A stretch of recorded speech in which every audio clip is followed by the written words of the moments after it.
Abby and Ben did household chores last weekend. Together they earned $50. Let me underline that. Together they earned $50, and Abby earned $10 more than Ben. Let me underline that as well.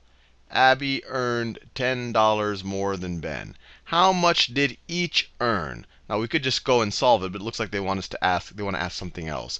If you were to use the graph above, which strategy is most useful in helping you find the answer to the problem? So we don't even have to solve for it. They just want us to tell them what is the best strategy for solving the problem.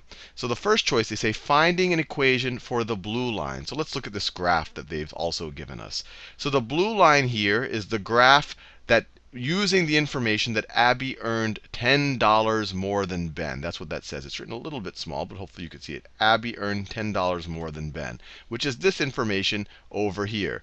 And so if you call this over here the B axis for the amount Ben earned, and this is the A axis for the amount Abby earned, the equation of this line would be Abby is equal to the amount Abby earned is going to be $10 more than the amount Ben earned. So that's the equation of that line right there. Well, that by itself isn't going to help you figure out how much did each earn. So that by itself won't solve the problem.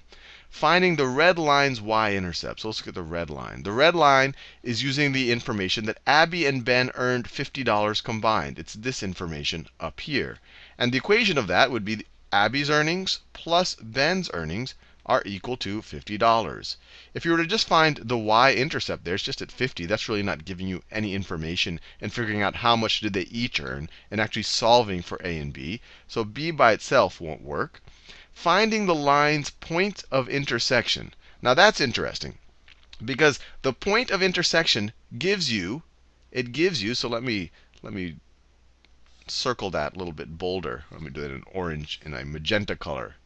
So the point of intersection right there, that gives us an A and B value that will satisfy both equations. And if they're satisfying both equations, it'll satisfy both constraints. So if we just eyeball it off this chart, it looks like B is equal to 20 and A is equal to 30. And if we just use these numbers relative to this, together they earned $50. That works. If Abby earns 30 and Ben earns 20, they'll earn $50. And 30 is $10 more than 20. So this worked. By looking at the point of intersection, we were able to figure out how much Abby and Ben earned. So I would go with C. We don't even have to read D, but they say you cannot tell how much they earned because there are two lines on the graph. No, that's complete silliness right there. So the choice is